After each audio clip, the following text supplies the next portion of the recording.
দল যদিও ফাইনালে নেই, বাট আমাদের যারা প্রতিপক্ষ ছিল তারাও কিন্তু সবাই আমাদের নিজেদেরই লোক। সো নিজেদের লোকের খেলাটা আসলে ফাইনালটা দেখা উচিত। সো সেই হিসেবে আশা, আমাদের দল নিয়ে খারাপ লাগা তো অবশ্যই কাজ করবে, বাট আমরা আগামীবার অবশ্যই চেষ্টা করবো ফাইনালে খেলার। ওই যে বললাম, দুইটা দলই সব নিজেদেরই লোক। সো দুইটা দলকেই সাপোর্ট করছি, কেউ হার জিতটা তো থাকবে। সো যে জিতে যাবে তাকে সাপোর্ট করবো। তাহলে তো সুবিধা পার্টি বলবে।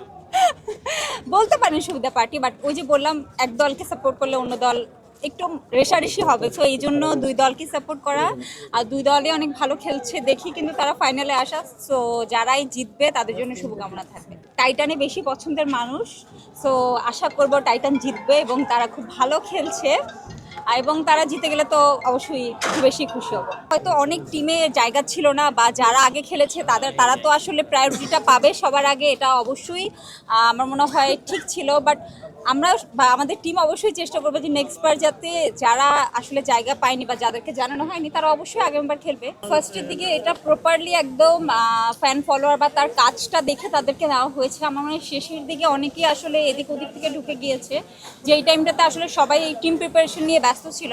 ওই টাইমে আসলে আমার মনে হয় অনেক বাইরের লোক ঢুকেছে, যেটা কাইন্ড অফ একটু সবার জন্য মন খারাপের বিষয়। বাট ওই যে বললাম, আমরা নেক্সট বার এবার যে ভুল ত্রুটিগুলো হয়েছে, নেক্সট বার আমরা আশা করবো আগের টিম থেকে যে ওই ভুল ত্রুটিগুলো যাতে না হয়। তারা নিজেরাও কিন্তু নিজেদেরকে আসলে একটা দুর্নামের ভিতরে নিয়ে এসেছে, যে তারা যেহেতু সেলিব্রিটি লিগের অংশ ছিল না, বা তাদের অ্যাকচুয়ালি ভালো কাজের সংখ্যা নেই। সো সেই জায়গা থেকে তারা খেলে আমার মনে হয় নিজের জায়গাটাই তারা নষ্ট করেছে, এবং আগামীবার অবশ্যই আশা করবো টিম থেকে যে তারা থাকবে না।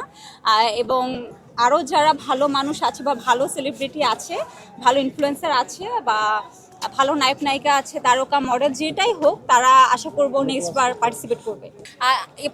নেক্সট বার ইনশাল্লাহ দল আরও বাড়বে। এবার যেটা হয়েছে, খুব অল্প সময়ের ভিতরে আসলে টিমগুলো অর্গানাইজ করা হয়েছে। আমি বলতে পারি 4-5 দিনের ভিতরে আসলে পুরো ম্যাচটা আসলে আয়োজন করা হয়েছে। সেই জায়গা থেকে হয়তো ওরা বেশি টিম নিয়ে রিস্কটা নিতে চায়নি, কারণ বেশি টিমকে আসলে যাচাই বাছাই করাও একটা লম্বা প্রসেস।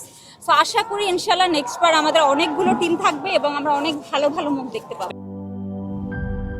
লিলি হালাল বিউটি সোপ, বিএসটিআই কর্তৃক সনদপ্রাপ্ত দেশের প্রথম হালাল বিউটি সোপ। দীপ্তিময় উজ্জ্বল ত্বকের জন্য।